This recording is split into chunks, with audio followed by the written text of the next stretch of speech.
agnostics, long-haired weirdos, short-haired weirdos, vandals, hooligans. The government, hug the government, love the government, hug the government, love the government, hug the government. Welcome to The Politics Guys, a place for bipartisan, rational, and civil debate on American politics and policy. I'm Michael Baranowski, professor of political science at Northern Kentucky University. I'm joined today by my, libertarian counterpart, I guess I could say, Oklahoma Christian University political scientist, Trey Orndorff. Hey, Trey. Hey, Mike, it's good to be here. And so I get to be the libertarian? That sounds like fun. Yeah, well, normally, of course, it's my conservative counterpart, Jay, but Jay is in transit today, and so can't be with me, but I'm happy to be doing the show with you. It's kind of a carryover from our midweek shows. We generally don't get to talk a whole lot, but here we are. So now, should I channel Jay today, or should I just be myself? Should I try to reach into the MAGA spirit? And... let's not even think what that would be like. So let's stick with being. I say you do you. But anyway, we do have a lot to cover. We want to talk a little bit about the death of Mikhail Gorbachev, Biden's speech just last night in Philadelphia, the search warrant and the developments of that with Donald Trump, and Alaska results, and some thoughts on ranked choice voting, maybe even more. We'll see how much time we have. But there's a lot of stuff, Trey, and I want to get into, and we're going to start getting into that in just 1 second. All right, Trey, before we do get started, I wanted to point out to some listeners, last week we had a few technical difficulties on the show. Some of you might have noticed around the halfway mark, there were some issues. And then toward the end, we tried to correct those and post an updated version.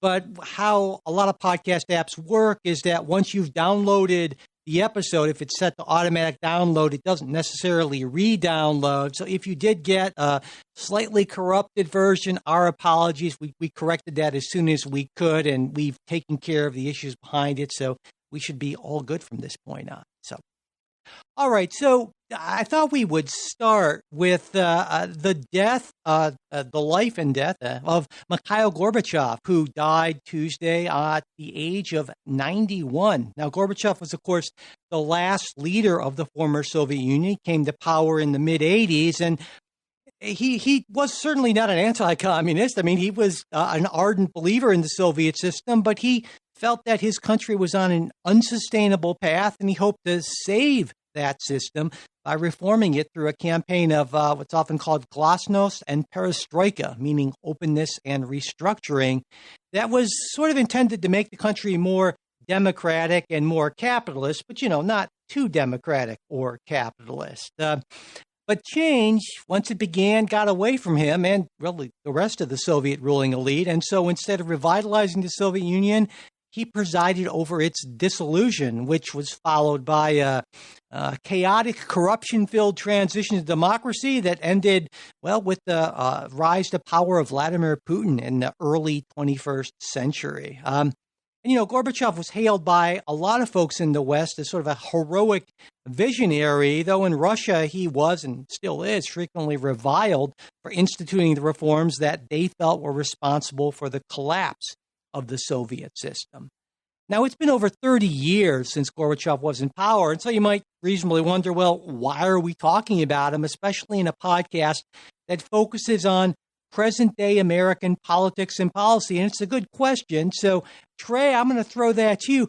Why do you think we should care about, or what do you think we can learn from Mikhail Gorbachev that matters to us today? And besides the fact that we're old and yeah, there is that. I'm reminded of that every day. But yeah, as professors, we get that. I mean, I think it's one of the things you have to kind of start with to answer that question is it is probably difficult. I know it's difficult for me to help identify or have students understand the extent to which the Soviet-U.S. relation shaped even domestic American politics for a significant period of time, and that the relationship between the leaders of the United States and the Soviet Union was a critical aspect of things of like thinking about who ought to be president of the United States, right? And so it can, I think sometimes in retrospect, when we look at things historically, it can oftentimes be hard to recognize the kind of emotional, structural impact that these moments can have. So, yeah, I mean, the reason it's worth thinking about him is the Soviet Union for a long period of time, in many ways, determined a lot of the conversation and the domestic policy of the United States, right? I mean, right down to, I grew up with my parents talking about hiding under, doing the nuclear drills where you're going to hide under desks and save yourself somehow, I suppose. But, that was part of their DNA. And that was, part of our thinking. As a matter of fact, it's hard to separate in some ways the way that we think about 9/11. I was thinking about this from the way we kind of thought about Cold War era politics. But so I think that's one really big reason that this is important. Yeah, I certainly would agree. And, I think there's also there's a quote from, I believe it was Graham Allison, who's a political scientist, social scientist, who suggested that when Xi Jinping has nightmares, the sort of the figure in his nightmare is Mikhail Gorbachev. And I think, that the lesson here is that major reform can be difficult to, or reform can be difficult to control. You want to change something, but sort of keep it, in a box. And that can be really, really tricky. And that's just a more general sort of lesson, I think, for reformers of all types. And so not only that, but I would argue that major reform can have, big unintended consequences, both positive and negative. So certainly at the time, we saw a lot of folks saw Gorbachev as kind of leading the former Soviet Union into a greater democratic era. There was this period, and again, this gets back to us being old, in the 1990s, where it was thought like, wow, there is this end of history moment. The Soviet Union is democratic. We're bringing China into this sort of capitalist economic sphere, and they're going to democratize, and the world's going to be one big happy family, and won't that be awesome? And of course, now you could argue that in some ways that that Russia is in worse shape than it was, because it's not a ruling elite, but it's become this sort of autocratic, authoritarian one-person state, which could potentially be worse. And certainly the thing with China didn't come to pass. And the lesson that China seems to have learned from the Soviet Union is, man, don't just ruthlessly crack down on any dissent, and don't open up that door even a little bit to freedom, because it's just going to end. It's going to end in tears for you if you're part of the ruling elite. So that's kind of what I take back from that. Also, I guess the fact that, it was looking back then, wow, the world was such a different place. If we look back to 1990, the U.S. was still on top economically, but at that point, the former Soviet Union was the third largest economic power in the world. And of course, now that's just not the case anymore. So you can understand why a lot of Russians might be nostalgic for a point where they were actually, one of the two preeminent powers in the world. And that's just not the case anymore. I think economically they're like the 11th largest economy, which isn't nothing, but it's like they're right up there with Brazil, I guess. And it's like, well, that's, and so that can be a pretty tough thing to take, I think. Well, I mean, I think you're right, and that's kind of comes into the second part of it. What does it matter? I think Russia is a phenomenal case of the power of a little bit of freedom, right? As you had said, small reforms can have big outcomes, and specifically, I think, and I think you're right when you talk about potentially the lessons to authoritarians, which is to grant small amounts of freedom is to create the seeds of your own ultimate destruction. Now, the problem, I think, in Russia, and this is where I think a lot of democratization theorists had problems. Yeah, you were mentioning the end of the end of history theory, kind of the Fukuyama point of view, right? But this has roots in this idea that all the world was going to democratize. I think the problem is the idea that given freedom, everyone will always choose the kinds of outcomes that we've chosen in the United States or in other kinds of advanced Western democracies. And instead, in the case of Russia, you have elites hijacking that process, kind of having a corrupt liberalizing process that leads to a personalized dictatorship, Putin power in Russia, if you will. And so and I think that's also a lesson. Freedom is an amazing thing, but it doesn't always lead to the outcome that you think it will. And I think that was something that scholars democratic transition theorists specifically, had to really wrestle with this. They were so committed that democracy was the right thing that they assumed that everyone would always pick that. Yeah. And when they did not, I think that was a surprise. But it was a teleological flaw. So I think those are two other lessons we can take away. Freedom is powerful, but it doesn't always lead to the outcome you might imagine. Yeah, no, I think that's a great point. So why don't we move on from Gorbachev and kind of focus back on the domestic sphere with just last night, in fact, Thursday night in Independence Hall in Philadelphia, Pennsylvania, President Biden delivered a speech in which he stated that equality and democracy are under assault and that the Republican Party today is dominated, driven, and intimidated by Donald Trump and the MAGA Republicans. And that is a threat to this country. MAGA Republicans are a threat to democracy. He made the case that democracy endures only if we, the people, accept the results of free and fair elections, only if we, the people, see politics not as total war, but mediation of our differences, and that democracy cannot survive if one side believes there are only two outcomes to an election. Either they win or they were cheated. And that's where the MAGA Republicans are today. Biden further urged Americans to resist what he termed the assault on American democracy, to speak up, speak out, get engaged, and vote, vote, vote. Now, in response to Biden's remarks, Ronna McDaniel, the chair of the Republican National Committee, said, Joe Biden is the divider-in-chief and epitomizes the current state of the Democratic Party, one of divisiveness, disgust, and hostility toward half the country. So, there we go. And in fact, on that note, we are actually just shortly to be joined by a third co-host, Chase Law School professor Ken Katkin, who's just jumping on. We were hoping Ken would join us today, and it looks like he will be here in just a second. Ken, I was just saying to listeners that you're able to join us for the conversation. We were just getting ready to talk about President Biden's speech in Philadelphia. Yeah, I'm happy to be here. Sorry I'm late. I was on Skype. I didn't realize you guys were on Zoom because I usually do it on Skype with Trey. Yeah, not a problem. And I just did the intro to that. And we were talking about. So let me start, Ken, while you're getting up to speed here. Trey, what did you think about President Biden's speech? Well, I'll be honest. I always read speeches, and so last night I read the transcript of it, looked at a lot of the photos of it. And I didn't get a lot of sleep last night for unrelated reasons. And so I read it a few times and meditated on it. There's parts of it that I'm deeply appealing to me, but I think that he misses something. So I want to kind of walk through a few of the central epiphany that I had. One, I think he's right in calling out and boldly calling out the idea that there is a portion of the Republican Party, the MAGA Republicans, he calls it, that are a threat to the very foundations of democracy because they want to be a threat to the foundations of democracy.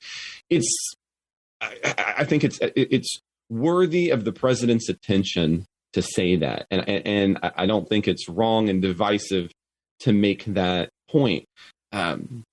Likewise, I really liked, for example, he says, let me be very clear up front. Not every Republican, not even the majority of Republicans or MAGA Republicans, not every Republican embraces their extreme ideology. I know because I've been able to work with these Republicans, end quote. So that idea that he is going after everybody, but I think it's a point well taken on his part to just say it out loud, to say the quiet part out loud. And let's move that forward. But here's where I think I disagree with him. And here's where I think my epiphany came as I continued to read and meditate and think about this. And that was, he has this piece in his speech where he notes that kind of rebellion is not in the DNA of America. And I thought, no, actually it is. It's right in our foundational DNA. All you got to do is look at the Declaration of Independence. We hold, for what reasons can we overthrow a government and institute a new one in its place? That's part of our DNA, the idea that we can revolt, the idea that we can throw off institutional structures. And I think what we're viewing in the country today, and I think it was kind of made clear to me in the kind of responses to the speech, is this, that there's a portion, what Biden is calling the MAGA Republicans. There's a portion of individuals who have decided that we have crossed that Rubicon and it is now time to have it. But what's unique about it is they don't want to make that clear, right? So they don't want to have their own declaration of independence. So they want to take that action without making that clear, which is unique, right? Normally, I would imagine you'd want to say that part out, like you've done this wrong and we're going to overthrow. They want to continue to have that auspices. And so I think what the portion that Biden, I think on a tweak here gets wrong is the idea that A, we don't have that as our DNA, and B, that the problem is that they both want to embrace the idea, that American idea of reconstituting governments for ends that they would find better. But they want to do that at the same time as they want to claim to still be a part of the democratic process. And you can't be both, right? You can't still be part of Great Britain and fighting from it simultaneously. That's just not how that works. But I liked that he called out MAGA Republicans, but I recognize that puts me in the minority of Republicans, I'm sure. Yeah. Trey, Ken, what are your thoughts? Yeah. I was thinking about it from a few different angles, I guess. Like, first, I thought as a matter of presentation, I didn't think he did as good a job as the January 6th committee's been doing. But I mean, the January 6th committee's been really illustrating the points and proving the points that Biden just simply stated. He stated them without providing a lot of examples of what he's talking about. Maybe he assumes by now everybody knows what he's talking about. But, and of course, he had, much less time than the January 6th committees had to unfold the presentation. And he is a president, so he's going to speak at a higher level. But it kind of struck me that most Democrats probably already knew the things that he was saying. Most Republicans, contrary to what he said, are MAGA Republicans, and so they're not really going to accept what he's saying. And so it made me wonder, who's the audience? And I guess the two audiences I could see, there's some Republicans or former Republicans, I guess Trey just put himself in this group, who are uncomfortable with Trumpism. I think that's a minority of the Republicans, but I think he is trying to create a framework where that group feels more correct in not voting Republican this time out. And maybe the other part of the audience is just the Democratic base and trying to get them more stirred up. Although I think we're pretty stirred up already. So I don't know. I was sort of glad that he said that stuff just because I liked it, but I don't really know what kind of political balls it's moving forward. Can I respond to that a little bit? Go ahead. So one of the things I want to be careful about there, so Ken, I get what you're saying. You're doing that analysis in terms of, what's the political ball that's moving forward, who's that audience. But I do think that we have presidents in part to kind of be that narration of what's happening. I think that is the orator's responsibility of the president. And so I think Biden, his presidency to me in some ways would have been a moral failure had he not been willing to say what he said last night. And so on that front, at least, even if there isn't I don't think we can always say, hey, what's the political ball that is going to move forward? Sometimes things have to be said because they're the things that have to be said. Yeah, I think it was a bad speech. It felt more like a DCCC ad to me. That's Democratic Congressional Campaign Committee. For those of you, I get these things in my inbox all the time because I contribute to certain liberal causes. It felt like a slightly less hysterical version of that, which is not to say that I don't disagree with him. Disagree with him on a lot of the facts, but it was sort of an afterthought that, oh, yes, there are some good Republicans. That was almost a throwaway line. I've worked with them. And then the rest was, and to me, I think this fundamentally I agree. This is weird. I agree with Ronna McDaniel here. I certainly don't agree with Chair of the RNC, but, and I disagree with you here, Trey. This is a divisive speech because there's no way that anyone those tens of millions of Americans who voted for and support Donald Trump are going to see this as anything but a direct attack on them. And so it was intended to be a divisive speech. I had Ken's concerns about or questions about who is this for? And I think it was for the base, to energize the base, but kind of like Ken, I feel like I don't know that was all that necessary.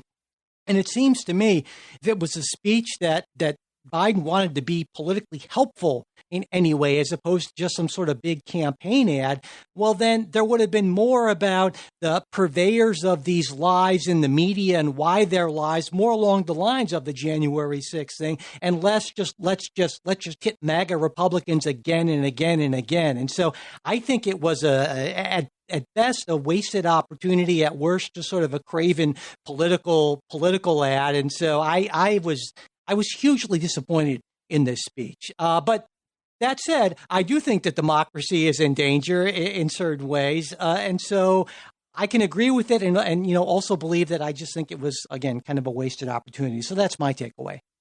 I like that I came on the left of the all for once. Yeah. This is phenomenal. This doesn't happen often. I think we got to mark this down in the calendar, September 2nd. If I could add one more thing based on what Michael said, because I mostly agree with Michael on this.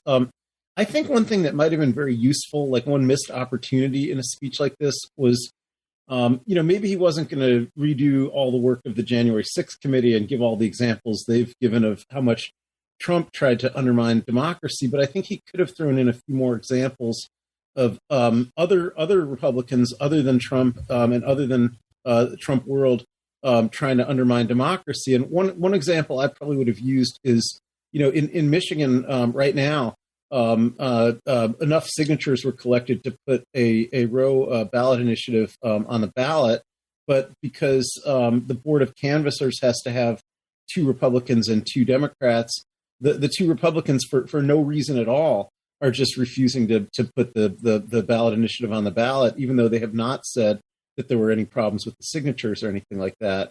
And so I think that's sort of part of this whole anti-democracy movement. And I think it would have been useful in the speech to show that Trump sort of breathed air into an anti-democracy movement. And now the anti-democracy movement is infecting, other parts of our democracy, even in places where Trump doesn't really have his personal hand in at all. I think that would have been a useful kind of way to make more points or give more examples. But I feel like a speech like this without examples was really, it did just seem unnecessarily divisive. Well, can I ask you guys both a question then? I'm curious. So maybe I'm jaded in part. So maybe I'm jaded in part because as a long time not Trump Republican, I'm tired of these kinds of elements continuing to control the party. And as a result, that has bittered me in some ways towards MAGA Republicans and as their kind of takeover of the Republican Party. But I guess so, Ken, I hear what you're saying there, and Mike, I hear what you're saying there, but I don't understand how to both take what you're saying. Like, look, we need to be very concerned about democratic principles, but Biden needs to play nicer with MAGA Republicans. I don't know. I don't reckon. Like, if you guys are both honestly on board with me on the idea that MAGA Republicans would be willing to undo democracy, it seems weird to then say, but man, you made them mad. I don't know. I disagree. I think that the issue isn't that MAGA Republicans want to undo democracy, at least the majority of them. They're being fed a false narrative that the left is undoing democracy by rigging elections. And they're buying into that. But there are some very powerful, very clever people from Donald Trump on down who are pushing what they know to be a false narrative for their own personal power. And so I see those tens of millions of Americans who bought into this as victims of a cynical ploy and not part of the problem. And the problem are the Tucker Carlsons and the Donald Trumps and the Viktor Orban worshipers and so forth who are manipulating the public who are that portion of the public who are angry and confused for understandable reasons, I think, largely into giving air and power to this movement. So those are the despicable ones, not the 60, 70 million Americans, whatever, who are, maybe consider themselves MAGA Republicans.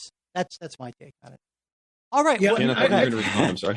Yeah. Okay. I'm sorry. No, I think also. Well, I think that there's also a broader based anti-democracy movement within Republican elected officials, appointed officials, political activists. I don't think it's just the Trump people. That's why I used the Michigan Board of Canvassers there as an example. But I do agree with Mike. That's not the majority of Republican voters. And so I would sort of try to pitch it as examples of not just the media, and not even just the Trump people, but other examples where the levers of power are being abused. But I wouldn't. Yeah, I would agree with Mike that since I don't think that there's 60 million Americans who really self-identify that way, that it's not helpful for a president to be name calling. Also, I think a president. This was nominally at least a presidential speech, not a political speech, and he gave it in his capacity as president, not in his capacity as a Democratic candidate. And I think he just should. He is president. He should try to be less divisive. Unifying the country is part of what he ran on, and to some extent, for a while he was doing a good job of it. And in fact, some of his legislative record in the first year and a half does involve bipartisan accomplishments. So I think that he did mention that, but I don't know. I keep having to think about speeches in terms of what do they accomplish. Let's move on. It's been just over a week since U.S. Magistrate Judge Bruce Reinhart ordered the release of a highly redacted affidavit laying out the FBI's rationale for their search of Donald Trump's Mar-a-Lago home and office on August 6th. Now, that happened just a little bit too late for Trey and Ken to include it in their discussion on last week's show. And so we wanted to get this in today, along with, any subsequent developments, including the Trump camp's request for a special master to review the seized documents, and also new assertions from the Justice Department that classified documents being held at Mar-a-Lago were likely concealed and removed in an attempt to obstruct investigation of the former president. So, guys, I know you've had a chance to look over the affidavit, and maybe we'll start with you, Ken, being our legal guy here. I mean, what did you think, and did it change your view of whether or not the FBI was justified in their search, or if Judge Reinhart was right to issue the warrant? Well, there wasn't a lot to learn from the unsealed affidavit because every single part of it that went to the basis of knowledge was redacted. Yeah. Right. So if the question was, how did the FBI know what they expected to find and where they expected to find it, every bit of that was redacted. On the other hand, the proof is obviously in the pudding. They executed the warrant and they found the things that they said they would find, and they found them in the places that they said they would find them. So obviously they did have a proper basis of knowledge to establish probable cause. Extremely different, I have to point out, than when the FBI executed a similar search warrant on Anthony Weiner's laptop back during the 2016 election, a totally spurious one, where when they actually took that laptop and influenced the outcome of the election, they never found a single thing on it that they said that they were going to find on it. But in this case, we already know that the FBI found the documents they expected to find. So I feel like the warrant was definitely proper. I don't know if you also wanted me to address the special master issue. Yeah, I was going to ask you about that because I think that might be a concept that a lot of folks aren't necessarily all that familiar with. And just if I understand it correctly, one would have expected a more competent legal team on the Trump camp to ask for a special master right away, but they waited quite a while, and it almost might be, one could argue, a moot point, right? Well, maybe moot, maybe not. It doesn't really fit this context very well because Trump hasn't been indicted, right? And in that sense, maybe it's not a moot point because if he is indicted, there will be some disputes about what can be admitted into evidence. And that would be the general purpose of a special master. So He's using it in a weird way here because he's trying to say that there's perhaps some documents that were taken that should be returned to him. But in a typical special master situation, the special master would be deciding in the context of someone who's been indicted what kinds of what can be admitted into evidence and what can't, what's privileged. So it's not obvious to me what the purpose of a special master would be unless there's a subsequent indictment. I would also say I don't see that there's any basis for one here, because maybe I can simplify this by talking about a situation where one would be used, and then say why I think this is different. So there's a famous case involving Congressman William Jefferson, where the FBI served a search warrant on his congressional chambers. This was around 2007, I think, and they were looking for evidence that he'd been taking bribes. And they had probable cause to believe that the cash that he'd been bribed with was actually in his congressional chambers, lots and lots of bills. And so they executed a search warrant in there. And when the FBI came in, they found all the cash actually in the freezer that was in their kitchen that was in his chambers. Yeah, and they also took quite a lot of his legislative work product. They emptied out his files where he stored papers and documents and took a lot of that.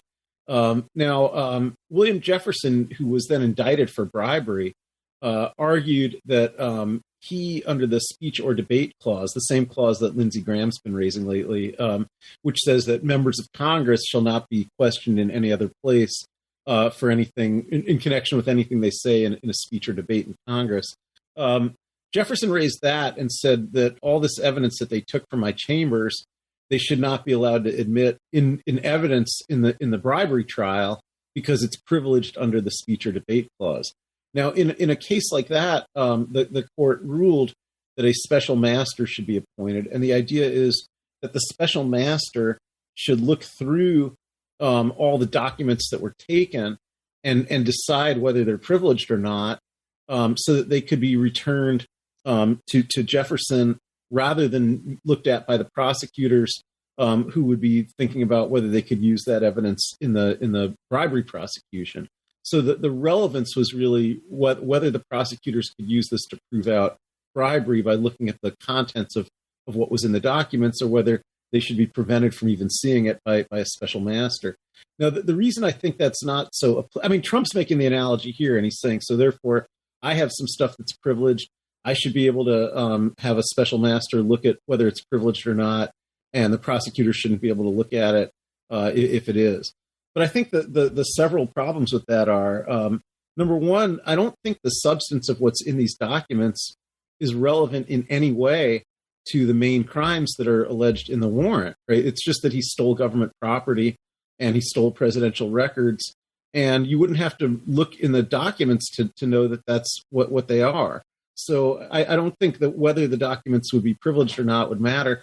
The other problem that he has is that executive privilege has been formally waived by the president, and there's certainly no authority at all that would suggest that a former president could claim privilege that a current president has waived. Typically it's the conservatives that are the most adamant about the unitary executive theory and the idea that all the executive power is vested in one president of the United States, which is Joe Biden. So he's the one who could claim or waive executive privilege. And the final thing is that Trump hasn't been indicted for anything yet. So I think there's a lot of kind of inapplicability of this special master procedure here. I guess before I get your take on this, Trey, I guess my sense is that Trump is making less a legal argument than a political argument, which is the FBI is corrupt. They're going after me. They have my stuff. Therefore, they shouldn't be able to decide what they can see or what not. There should be somebody who's neutral, which I'm sure in Trump world would mean someone who's a partisan of mine who makes these decisions. And so I see this, again, more as a political argument than as a legal argument, I suppose. Trey, what do you think? Yeah, I mean, I would just say by statute, it's not his stuff. It's all the government stuff. Right. None of it is his stuff. Yeah. Okay. So, what do you think, Trey? Yeah, I mean, well, so, and this is something maybe Ken, you can talk more into. But as I look at it, and again, admittedly, we're getting to the point where my legal analysis or pushing on the abilities of my background.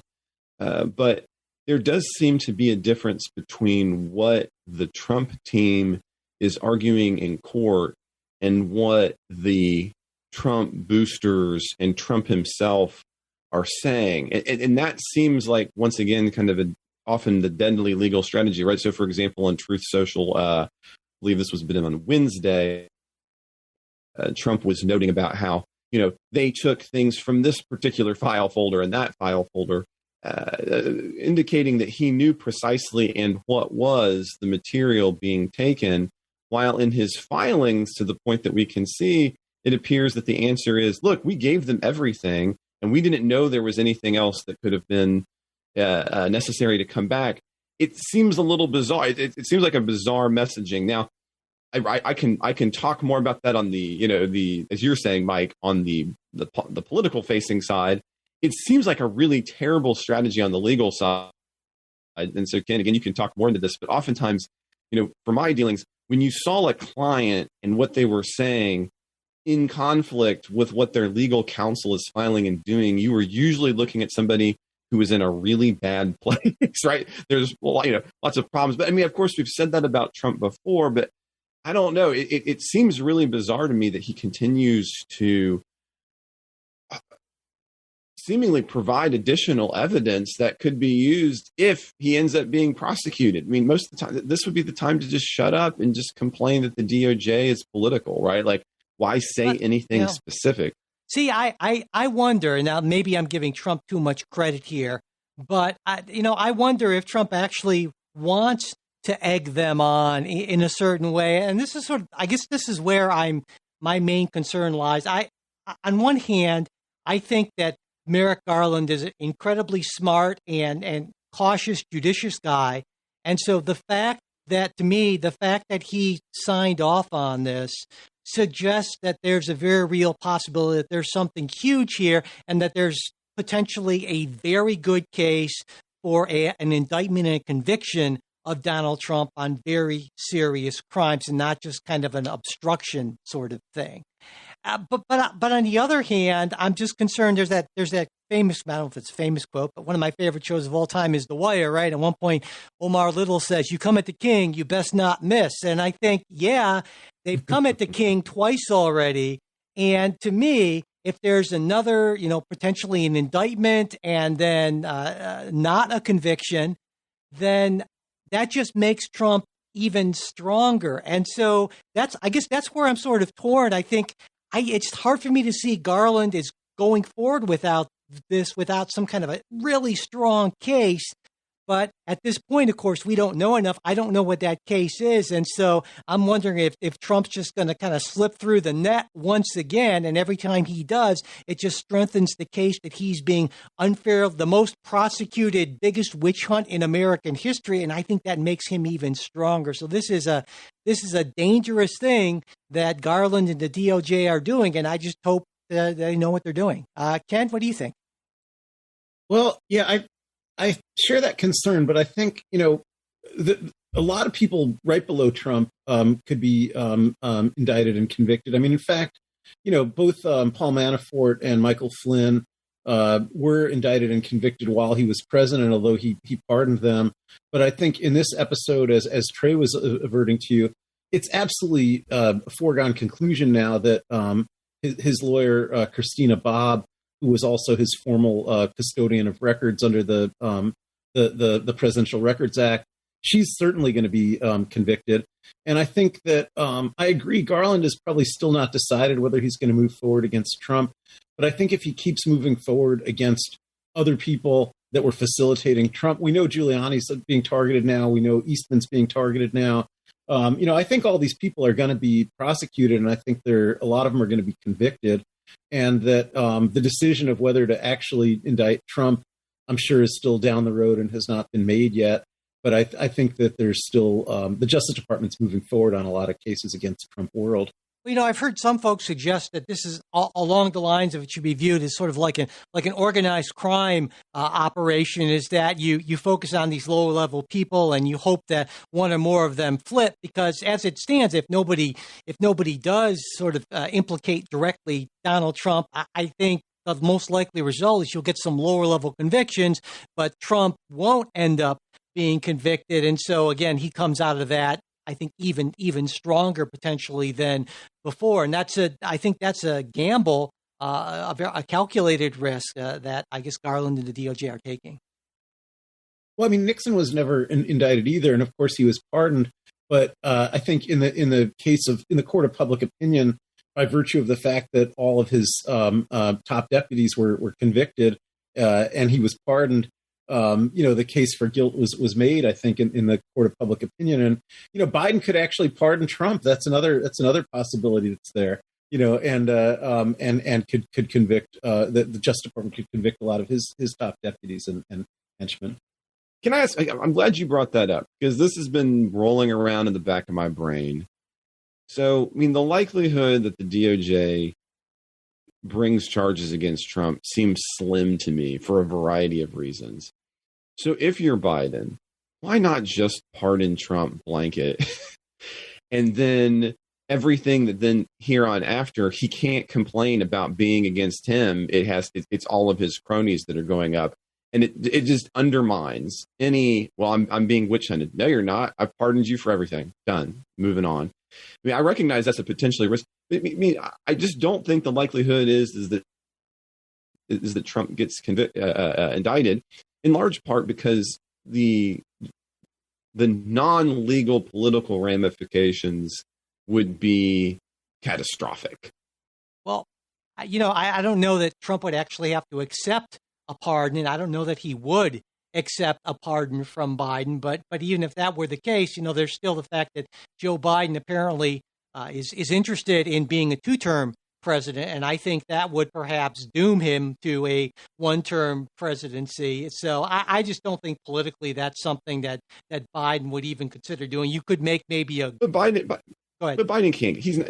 I think he's savvy enough here, if his poll numbers continue to remain low, to realize that he's got to be a one-term president. There's just no hope for him otherwise. I disagree with that. I mean, I think he looks at his numbers going up, and presidents about their own political futures, I think, are eternal optimists. And so I think, no, I don't think he sees it that way at all. And so I cannot envision a scenario in which Joe Biden pardons Donald Trump. I just don't see that. Ken? Well, I do envision it, but it's only after the November 24 election, not before. Okay. So I guess kind of before we close out on this story, do you think what do you think the odds are? I mean, that Donald Trump actually ends up getting indicted? Do we even know enough to make any sort of a prediction about that? Ken, what do you think? You mean on the documents? Yeah, just on the obstruction charge. There's actually an indictment against Donald Trump, and not just some of his deputies who were in charge of the documents. Which is that's what I think. I don't think Donald Trump gets indicted for anything. I think some top folks get indicted. Yeah, I agree with that on that. But I think there is a chance he can be indicted on the January 6th stuff, and I do think. You were talking before about how they're building it like a organized crime case, and they need some top insiders to testify against him. I mean, at this point, we already know Cassidy Hutchinson and Pat Cipollone, have testified against him from the top inside post, and I think there's a chance he could be indicted on January 6th stuff. I don't think there's a serious chance he could be indicted on the document stuff, but I'm pretty sure that Christina Bobb and looks like maybe Evan Corcoran also, who I went to college with, could both wind up indicted on that. So I guess there's maybe a scenario where one or two people start talking and that the floodgates open, then people start to say, well, I need to get out in front of this. And then I guess I could envision a scenario like that, though I would give it kind of a low probability. What do you think, Trey? Oh, my heavens. I'm going to be honest. I don't think it's very likely. And to caution all listeners, this isn't like when we're making election predictions where we've got all these kind of cool models that we can use, right? I mean, this is just pure intuition, speculation, but yeah, if I had to put a number on it, I would say that it's in the single digits.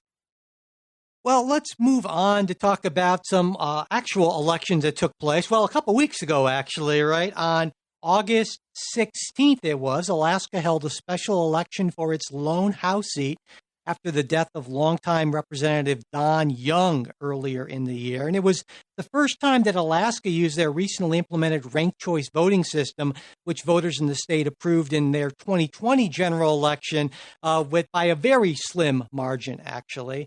And in that system, on Election Day, voters rank their choices in order of preference from 1 to 5. And then in round 1, if a candidate gets over 50% of first choice votes, that candidate's the winner. If that's not the case, then counting goes to round 2, where the candidate with the fewest votes is eliminated, and voters who choose that candidate first have their second choice candidate counted. And this goes on in rounds until one candidate has over 50% of the vote, and that candidate then is declared the winner. And because there are multiple rounds, counting takes longer than with a traditional, vote for one election, in this case, just over 2 weeks to declare a winner. And in the first round, Democrat and eventual winner Mary Peltola led with just over 40% of the vote, followed by former governor and Republican VP candidate back in the day, Sarah Palin, who had 31% of the vote, and in third place, Republican Mick Begich at 28.5% of the vote. And once Begich was eliminated as the lowest vote getter and second place votes for him were reallocated, the tally ended up being Palin at 48.53% to Peltola at 51.47%. And I should point out, this comes in a district that was held by Republican Don Young for nearly half a century in a state that went for Trump over Biden by over 10%. And following the announced results of this election, Arkansas Republican Senator Tom Cotton, I think he expressed the view of a number of those on the right. He tweeted that Alaska's ranked choice vote system was a scam to rig elections and that 60% of Alaska voters voted for a Republican, but thanks to a convoluted process and ballot exhaustion, which disenfranchises voters, a Democrat won, and one was in quotes there. Now, finally, I want to point out there will actually be a rematch of this election in November because this was for a special election just to fill that seat until January of 2023. And so this was kind of a trial run in a way. So I think there are two elements of this, guys, that I want to talk about. First, the ranked choice voting thing. But also, I think, and this goes back, I think, to Ken, something you talked about last week on the show, the fact that Democrats seem to be doing really well in these special elections, outperforming what one might have expected and what that might potentially mean for November. So on that aspect, first, Ken, what's your takeaway? Well, one thing that cracked me up about the Palin loss is that, a lot of Republicans, including specifically Senator Tom Cotton, immediately started railing against ranked choice voting and saying it's a big scam and that's what cost her and blah, blah, blah. And of course, she got closer because of ranked choice voting to getting the seat than she would have been if they had a straight first past the post system. She lost by a lot of votes.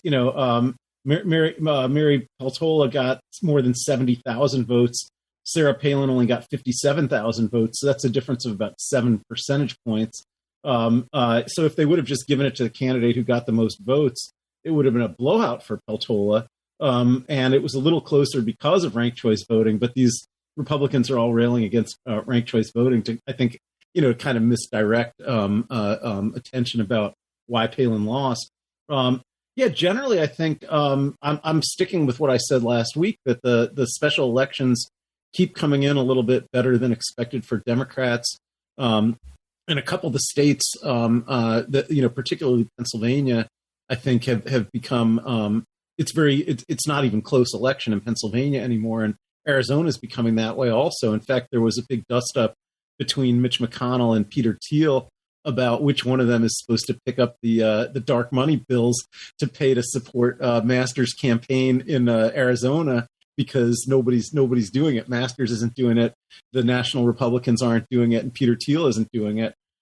Thiel apparently is still paying some of the bills here in Ohio for J.D. Vance, but I think that I don't know what else to say about it, but I think I think it's looking to be certainly a good year for Dems in the Senate, but for gerrymandering would be equally good year for Dems in the House. But it's going to remain tough to keep the House, even though Dems are certainly going to get a lot more votes than Republicans nationwide in the House as well. And when you say but for gerrymandering, I think I just want to add something in there. But in the last round of gerrymandering, or the last round of reapportionment that happens, of course, after every 10 years after the census, was pretty much, if anything, maybe a slight advantage to Democrats. But if you go back the cycle before that, after 2010, that actually yielded pretty significant results, or pretty significant advantages for Republicans. And I think in past shows we've talked about how, well,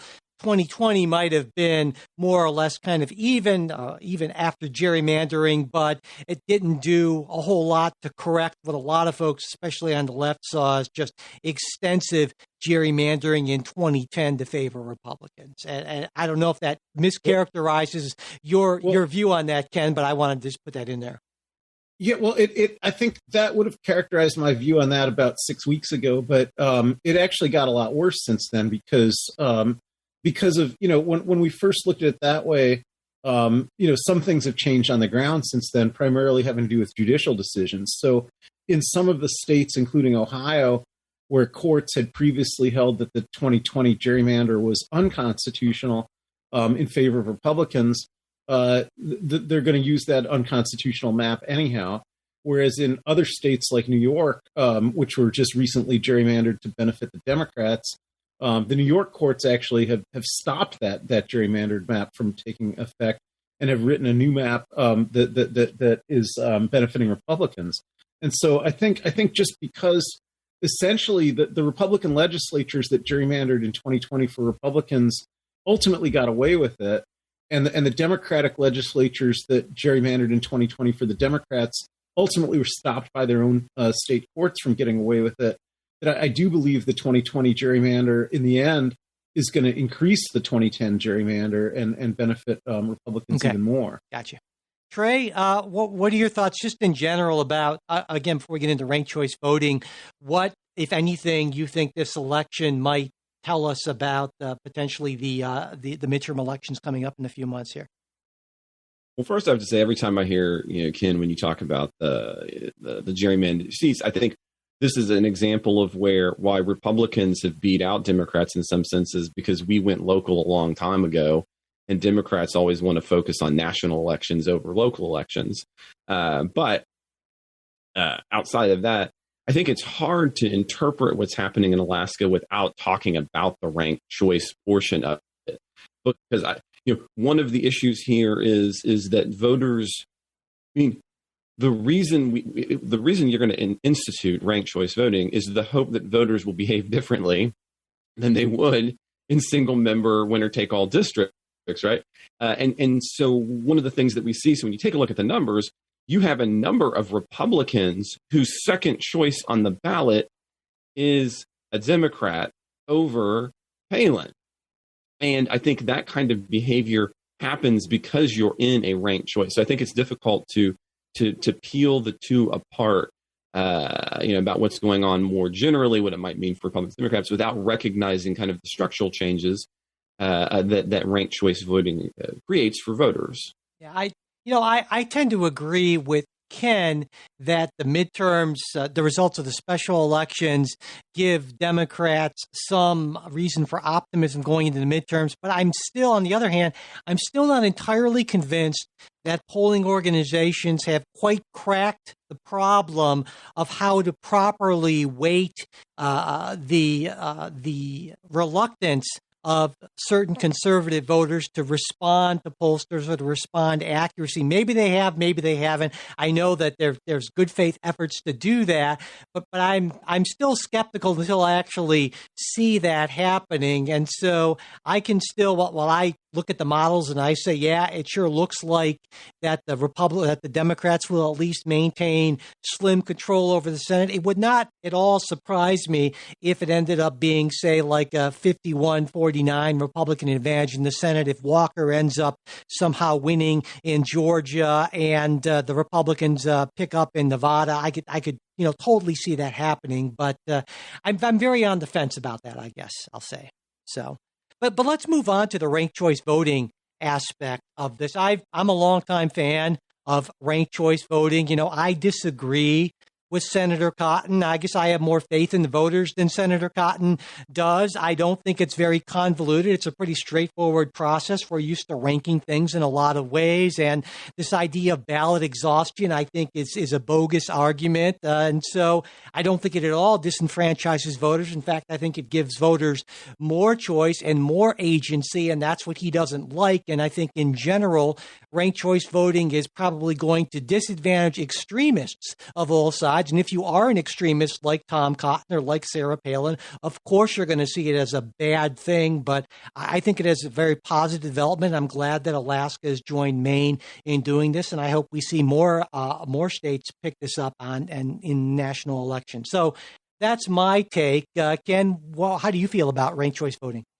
I mean, I agree completely with that. I think it'll have other benefits as well. Like it could actually facilitate the viability of some third parties, because people will be able to vote for a third party candidate if they can rank a major party candidate second, I think.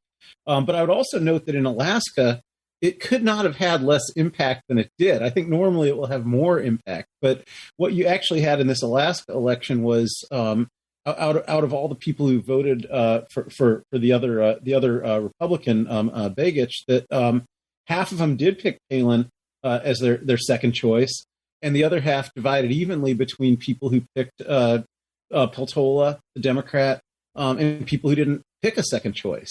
So, in the end, the effect of all that was that it didn't change it didn't move the ball at all. So for Republicans to use that as kind of the excuse for why Palin couldn't win, they just could not have a worse example of that. I think I tend to agree, but I think the argument that some on the right would say is, well, if Alaska kept their sort of traditional party primary nominations, there would have been time for the party to coalesce behind one candidate. And even though in this scenario there were plenty of voters who ended up making Peltola their second choice over Palin, that in a more traditional model, they would have taken a breath and said, wait a second, we don't want a Democrat winning this. And so therefore, we'll go ahead and even if it's a hold our nose, and vote for Palin over Peltola. I'm not sure I buy that logic. In fact, I don't. But I think that's sort of the argument that they're using. Trey, sorry about that. I cut you off. No, good. So I want to run through that, because I think Palin would have been closer in a non-ranked choice scenario, but not maybe for the reasons that are being put forward, right?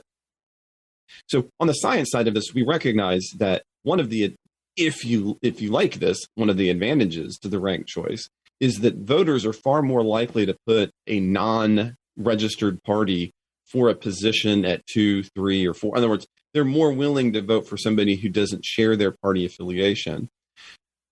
What we see, though, and that's what you were talking about, Ken, is right.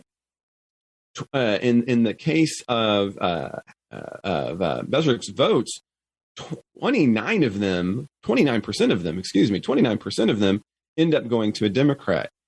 It is really, really unlikely that 29% of those voters who are registered as Republican primarily would not have, in a single member district winner take all circumstance, voted for the Republican regardless of the name that was in front of the R. But I think that's a feature, not of the bug, of ranked choice voting, right? The idea in ranked choice voting is to lower the cost of crossing party lines, meaning from your identified party to the other. So I think there is something to be said in the sense of, yeah, of course, ranked choice voting changes things, right? I think and this is where I think I agree with you, Mike, a little bit more here, is I think this is what actually, this does not give space for third parties, What it does give space, though, is for voters to cross the aisle and not always pick candidates who share their party affiliation, but who they see as being too extreme, which I think Palin is a wonderful example of that. And we see 29% of voters who, again, the majority of these guys are individuals are Republicans, cross over and vote for a Democrat, would not have done it. I mean, just statistically speaking, we know how these models work. They would not have done that if they had to put that name first. If we still had, a winner take all, those 20, I mean, maybe 2% of them, maybe would have made that cross. Okay. Well, I realize here that we're kind of getting to the end of our time, but before we do, I just want to remind folks that you should, if you haven't already, you should definitely check out the podcast When the People Decide. I've been a regular listener, well, from the very beginning, actually, and every episode I've heard totally worth my time. I listened to one most recently. Jenna looks at how a bunch of state legislatures that are not big fans of sharing their power with the people have really pushed back against initiatives and tried to essentially implement laws to make it a lot harder to get around initiatives working, and looks into also whether initiatives will survive these forces that I think are arrayed against them. Good stuff. And of course, you can find When the People Decide, well, wherever you get the Politics Guy. So highly recommended. All right. Well, that does bring us to the end of our regular show. Of course, we will have a midweek bonus show that drops on Tuesdays for supporters. And so if you're not a supporter, we hope you will consider supporting the show. And if you're a supporter, you get that, you help keep us going. You get that midweek show, ad-free versions of everything. There's other stuff as well. You can check it all out at patreon.com/politicsguys. And if you'd like to support us on Venmo, we're at Politics Guys. There's also PayPal, and you can find all of our support links in the show notes, as well as at politicsguys.com/support. And if you'd like to get that midweek show I mentioned, but you're not in a position to financially support the podcast, we're happy to help you out. Just send me an email, mike@politicsguys.com, and I will get you set up. And whether you're a supporter or not, it really helps us out if you subscribe, rate and review us on whatever podcast app you use, and share episodes on social media. And we also love hearing from you. If you got a question, comment, just whatever you want to say, we want to hear it. You can do that, mail@politicsguys.com. There's also our Discord group for supporters, which is always a lot of fun, and we're on Facebook and Twitter, and you will find links to that in the show notes. And finally, as always, a special note of thanks to our most excellent executive producers, Bruce Johnson, Wilma Moreno, Andra Masker, Daniel Toe, Ryan Beasley, and Don Oglesby. We'll be back with a new episode for you next week. We hope you'll join us.